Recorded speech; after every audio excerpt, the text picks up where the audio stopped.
Speaker साहब उस तरह ही जेड़े मैं थोड़ी तवज्जो दिवाना चाहांगा स्पीकर साहब जी जिन्हों असी तो उन्होंने कहने हैं social security and women and child development. Speaker साहब मैं ये गल भावें किन्नियां भी तकलीफां आईयां जदों दी कैप्टन अमरिंदर सिंह साहब की सरकार आई है अकाली दल तो 250 रुपया पेनशन दिंदा सी, फिर अखीरले 4 महीनों इन्होंने 500 भी करती सी, पर वो नागे ही सीगे जी।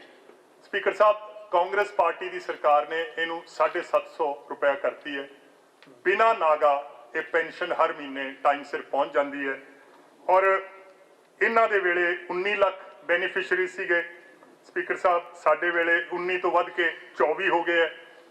मैं जो पता किया भी इको दम 19 तो 24 क्यों हो गए है, यू नो इन्ना how can it be a 30% increase.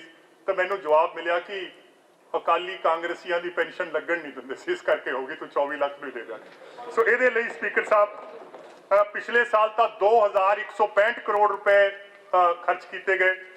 I expect कि ये फिर होर राइज करेगा। इस साल 2388 करोड़, पिछले साल नालों भी 31% का इजाफा है। स्पीकर साहब उस तरह ही जेडे बच्चे जेडे है इंटीग्रेटेड चाइल्ड डिवेलपमेंट, स्पीकर साहब this is an important scheme. और जेडे बच्चे 0 तो लैके 6 साल और प्रेगनेंट मदर्स, लैक्टेटिंग मदर्स, उन्होंने दे खुराक लई, क्योंकि ये स्पीकर साहब किसी भी कौम लई ये जेडे बच्चे है साडे और इस उम्र दे विच, और जे इन्हां दी खुराक उस उम्र सही ना मिली तो वो जेडे बच्चे है उन्हां दी जवानी भी भरपूर नहीं होएगी। ये 65 करोड़ रुपया स्पीकर साहब रखे है। और पंजाब दे विच हर डिस्ट्रिक्ट दे विच विरध आश्रम ओल्ड एज होम बनाने हैं, उहदे लई 5 करोड़ रुपया रखा गया है।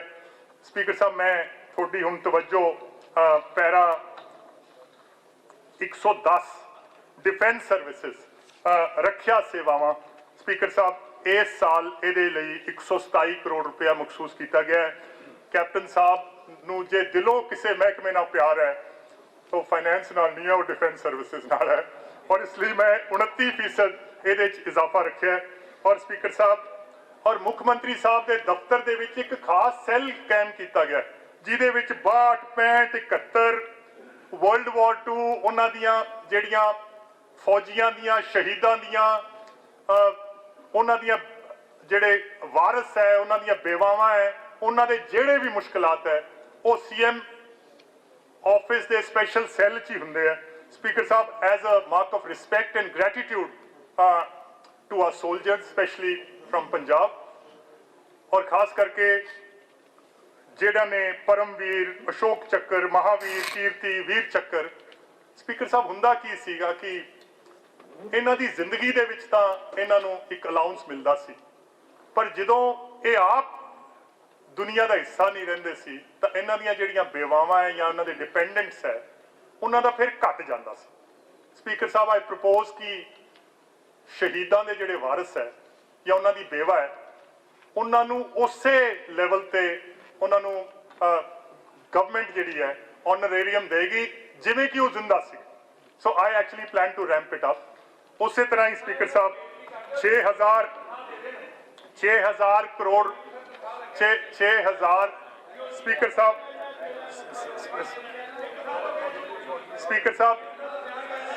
साहब GOG लई 60 करोड़ ते सारा उन्हां दा बैकलॉग जिहड़ा है वो क्लीयर कर दिता। स्पीकर साहब उस तरह ही स्पीकर साहब मैं ये स्पीकर साहब मैं CM साहब ते छड्डांगा।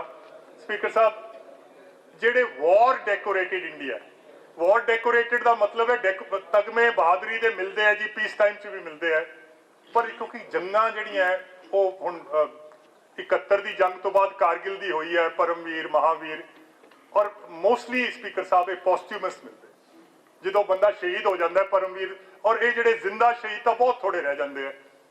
उन्हां दा जिहड़ा पंजाब वल्लों उन्हां नूं जिहड़ा अलाउंस मिलता है, स्पीकर CM साहब आई ट्राइड वेरी हार्ड, उन्हां दा मैनूं अजे तक कोई तजवीज़ नहीं आई, बट रिप्लाई तो पहला जो तुसीं कह दोगे ਜੋ ਉਹਨਾਂ ਨੂੰ ਮਿਲ ਰਿਹਾ ਉਹਨਾਂ ਨੂੰ ਕਿੰਨਾ ਇਜ਼ਾਫਾ ਕਰਨਾ ਹੈ, ਜੋ ਤੁਸੀਂ ਕਹਿ ਦੋਗੇ ਮੈਂ ਬਜਟ ਦੇ ਵਿੱਚ ਦਰਜ ਕਰ ਲਵਾਂ। Thank you sir. ਉਸੇ ਤਰ੍ਹਾਂ ਹੀ ਸਪੀਕਰ ਸਾਹਿਬ ਮੈਂ ਹੁਣ ਤੁਹਾਡੀ ਤਵੱਜੋ ਪੈਰਾ 122 ਵੱਲ ਲੈ ਕੇ ਜਾਣਾ ਔਰ ਉਹ ਹੈ ਸਾਡਾ ਪੇਂਡੂ ਵਿਕਾਸ ਤੇ ਪੰਚਾਇਤਾਂ ਔਰ ਇਹਦੇ ਲਈ 3830 ਕਰੋੜ ਮਖਸੂਸ ਕੀਤਾ ਗਿਆ, ਜਿਹਦੇ ਵਿੱਚ ਕਿ ਨੁਮਾਇਆ ਗੱਲ ਹੈ ਜਿਹਨੂੰ ਸਮਾਰਟ ਵਿਲੇਜ ਕੈਂਪੇਨ ਕਹਿੰਦੇ ਆ। ਸਪੀਕਰ ਸਾਹਿਬ ਇਸ ਮੱਧ ਦੇ ਵਿੱਚ ਇਸ ਸਾਲ ਤੇ ਅਗਲੇ ਸਾਲ 3000 ਕਰੋੜ ਰੁਪਇਆ ਖਰਚ ਕਰਨਾ ਹੈ, ਪਰ ਇਸ ਸਾਲ ਜਿਹੜਾ 2021 ਦਾ ਇਹਦੇ ਲਈ 600 ਕਰੋੜ ਰੁਪਇਆ ਰਾਖਵਾਂ ਰੱਖਿਆ ਗਿਆ। ਇਸੇ ਤਰ੍ਹਾਂ ਹੀ ਸਪੀਕਰ ਸਾਹਿਬ ਇੱਕ ਬ੍ਰਹਮ ਗਿਆਨੀ 108 ਸੰਤ ਸਰਵਣਦਾਸ ਜੀ ਮਹਾਰਾਜ ਡੇਰਾ ਸੱਚਖੰਡ ਬੱਲਾ ਔਰ ਉਹ ਜਿਹੜਾ ਬੱਲਾ ਦਾ ਪਿੰਡ ਹੈ, ਚੌਧਰੀ ਸਾਹਿਬ ਮੇਰੇ ਕੋਲੇ ਆਏ ਸੀ, ਉਹਨਾਂ ਦੀ ਆਸਥਾ ਉਹਦੇ ਨਾਲ ਜੁੜੀ ਹੋਈ ਹੈ। ਉਹਦੀ ਅਪਰੋਚ ਰੋਡਸ, ਉਹਦੇ ਵਿੱਚ ਕੋਈ ਪਾਰਕ, ਉਹਦੀਆਂ ਸਟਰੀਟ ਲਾਈਟਸ ਔਰ ਸਾਰਾ ਜਿਹੜਾ ਇਲਾਕਾ ਹੈ ਉਹ ਬੇਸਿਕਲੀ ਉਹ ਪਿੰਡ ਹੈ। ਉਹ ਪਿੰਡ ਨੂੰ ਖੂਬਸੂਰਤ ਬਣਾਉਣ ਵਾਸਤੇ speaker Sahib there is a one time special grant of 5 crores to that village। Speaker ਸਾਹਿਬ ਜਿਹਨੂੰ ਆਪਾਂ ਆਪਣੇ ਆਮ ਭਾਸ਼ਾ ਮਨਰੇਗਾ ਕਹਿ ਦਿੰਦੇ ਆ, 320 ਕਰੋੜ ਰੁਪਇਆ ਉਹਦੇ ਵਾਸਤੇ ਰੱਖਿਆ ਗਿਆ ਹੈ, ਜਿਹੜਾ ਕਿ ਪਿਛਲੇ ਸਾਲ ਨਾਲੋਂ ਇਹ ਕਾਫੀ ਵੱਧ ਹੈ। ਸਪੀਕਰ ਸਾਹਿਬ ਮੈਂ ਤੁਹਾਡੀ ਤਵੱਜੋ ਹੁਣ ਪੈਰਾ 131 ਇਹ ਹੈ ਪ੍ਰਧਾਨ ਮੰਤਰੀ ਆਵਾਸ ਯੋਜਨਾ।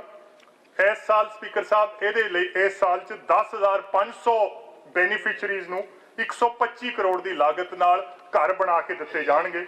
132 ਪੰਜਾਬ ਪੇਂਡੂ ਆਵਾਸ ਯੋਜਨਾ।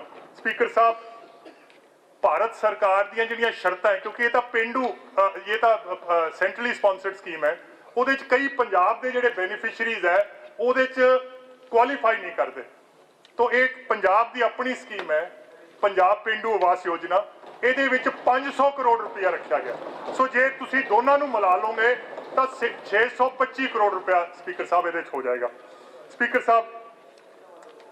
ਸਾਹਿਬ ਮੈਂ ਅਗਲਾ ਜਿਹੜਾ ਮੈਂ ਸਪੀਕਰ ਸਾਹਿਬ ਜੇ ਇਹ ਸਕੂਲ ਐਜੂਕੇਸ਼ਨ, ਸਪੀਕਰ ਸਾਹਿਬ ਸਕੂਲ ਐਜੂਕੇਸ਼ਨ ਔਰ ਜੇ 5 ਸਾਲ ਜਦੋਂ ਸਾਡੇ ਮੁਕੰਮਲ ਹੋ ਗਏ ਔਰ 5 ਸਾਲ ਦੇ ਬਾਅਦ ਜੇ ਅਸੀਂ ਵੀ ਆਪਣੇ ਤੇ ਇਸ ਗੱਲ ਦੀ ਪੜਚੋੜ ਕਰਾਂਗੇ ਕਿ ਕੈਪਟਨ ਅਮਰਿੰਦਰ ਸਿੰਘ ਸਾਹਿਬ ਦੇ 5 ਸਾਲ ਦੀ ਸਰਕਾਰ ਸੀ ਤੇ what is the legacy which he has left behind for Punjab, ਤਾਂ ਉਹਦੇ ਵਿੱਚ ਜੇ ਮੇਰੇ ਮਨ 'ਚ ਸਭ ਤੋਂ ਪਹਿਲਾਂ ਕੋਈ ਡਿਪਾਰਟਮੈਂਟ ਆਉਂਦਾ ਹੈ ਤਾਂ ਉਹ ਸਕੂਲ ਐਜੂਕੇਸ਼ਨ ਆਉਂਦਾ। ਸਪੀਕਰ ਸਾਹਿਬ ਮੈਂ ਮਿਨਿਸਟਰ ਸਾਹਿਬ ਦਾ ਔਰ ਉਹਨਾਂ ਦੇ ਸੈਕਟਰੀ ਕ੍ਰਿਸ਼ਨ ਕੁਮਾਰ ਦਾ ਔਰ ਉਹਨਾਂ ਦੇ ਲੱਖਾਂ ਜਿਹੜੇ ਪੰਜਾਬ ਦੇ ਟੀਚਰ ਹੈ, speaker Sahib they are the unsung heroes of Punjab.